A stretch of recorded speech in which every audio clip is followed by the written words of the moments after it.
defend the world from the return of the Shadowlands, just as the brave Pharaoh did 5,000 years ago. YouTube, Vintage Yugioh here today, and we are going to have a very small mail item here of some cards that a Instagram guy sent to me to be sent to PSA. So I don't normally do this PSA service, but his was pretty straightforward. I think it's just going to be about 10 or so cards, and he already listed them out for me, and I think they're even in card savers ready to go. So I don't normally, like I said, do this service, but I am going to do it for him. So hopefully he's just sending it in bulk, so hopefully we can get some good grades on those, but it'll be many months. So sift through all the paper and packaging we have here.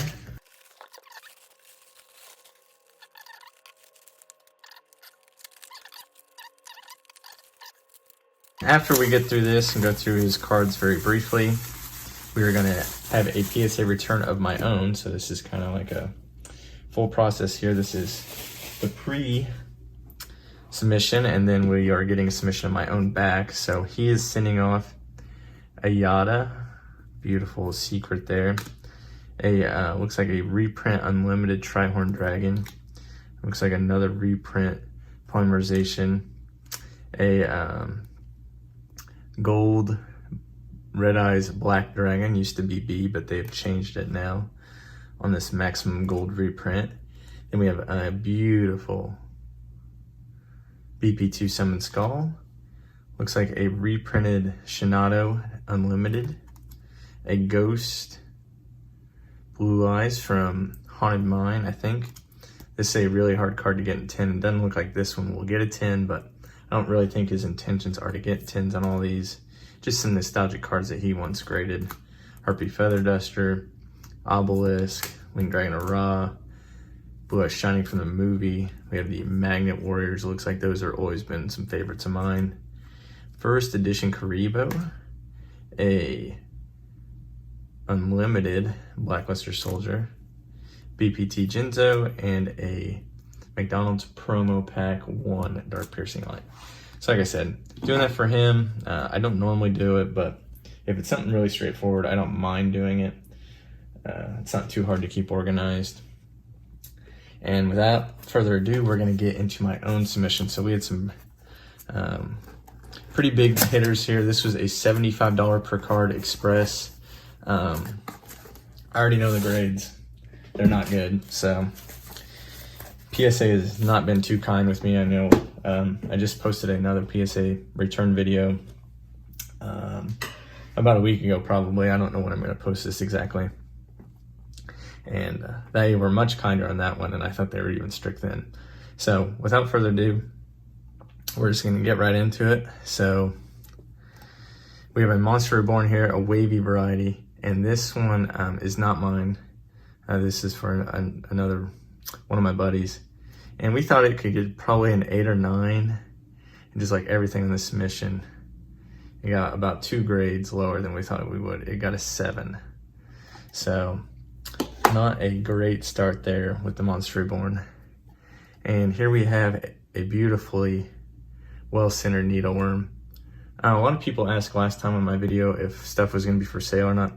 So I'll say if it's going to be for sale. I don't actually think anything in this video is for sale, so and I'll explain why at the end. So this is a needleworm TP3, beautifully well centered.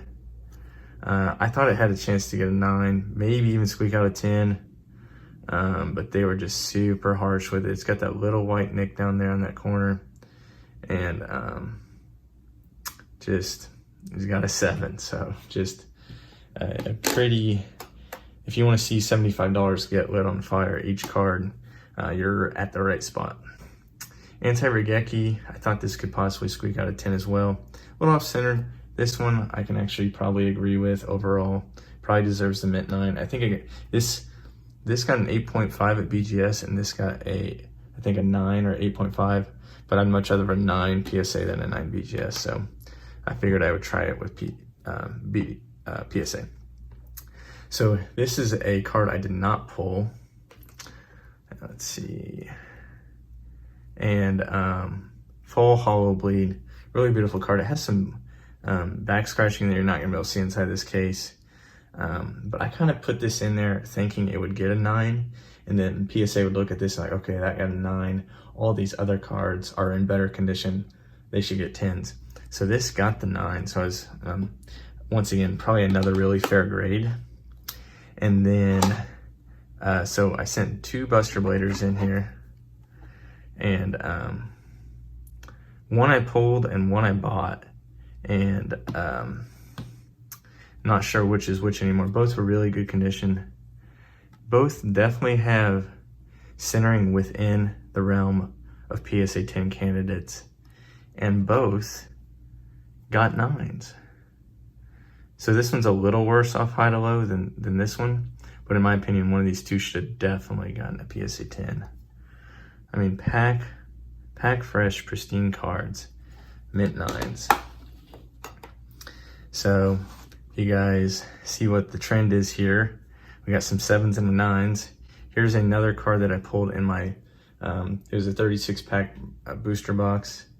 Pharaoh Servant. It's off a little high to low, but in my opinion, it is good enough to, like, it is pristine otherwise. I think it should squeak by and get the 10, but it gets a 9 again. So they were just not having it on centering on these cards, apparently. Just a little off. Once again, Imperial Order, a little shifted right to left. I could understand this one probably a little more than the other ones, and it got a 9 as well. So just not bad grades. But we're gonna get into a really head scratcher one here. We have Fiend Mega Cyber once again, pulled it from that 36-pack box. Beautiful card.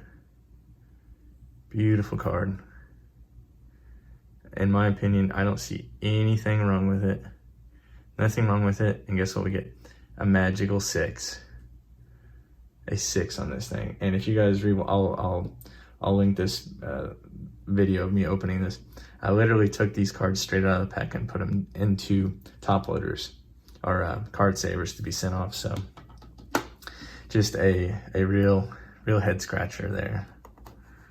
And so we have 2 cards left here. This is my, you might peek through there, so I'll just show it. My LA Blue Eyes with the scuff on the back. Yep, there you can see it through it. So they really docked the surface on this thing, but the everything else about this card is super pristine. My opinion, super well centered. Hollow is very clean. Almost have a full hollow bleed there. So I'm probably gonna crack this one and send it to BGS. See if they give me a 9 on surface and some 10s maybe, and hopefully get a 9.5 overall. And then last but not least, we have a Time Wizard. I thought it could do well, so I sent it here with these other Pharaoh Servant card. And the only card in my submission to get a 10 was this Time Wizard. So really classic MRD card here, Joey card. And this one definitely deserved a 10. But once again, I mean, you compare high to low here compared to like this Buster Blader. And I mean, I don't see the real difference. And these Pharaoh Servant cards were pack pulled. So just really strict rating. All these cards a year or two ago, especially 2 years ago, would have passed as 10s. So once again, this reiterates, buy the card, don't buy the 10. It seems like most 8s and 9s are 10 worthy nowadays. So buy the card you want, and you're gonna save yourself a lot of money if you buy 8s and 9s. So that's gonna do it here for this PSA return. We can only get 1 10. So I got some thinking to do about what I want to do with these other cards. If I want to crack them and resubmit them, or if I want to try to send them to BGS, or just keep them as is. I'd like to get them as 10s. I have all these cards besides Needleworm and PSA 10. I'd like to get these in 10, and then I like to keep cards that I actually pull, and keep these cards and then sell off the 10s that I have, because I did not personally pull those. But really beautiful cards, and rightfully should get a 10 or a 9.5 in my opinion. So have to do something with them, I think. So that's gonna be enough ranting tonight. So hopefully you guys enjoyed this PSA return video, and I have some more submissions. There are over 100 cards, some bulk subs, but probably won't come back for a couple months at the minimum. So still have some other videos planned for you guys, so be on the lookout for that. And I think that's going to do it. So as always, thanks for watching.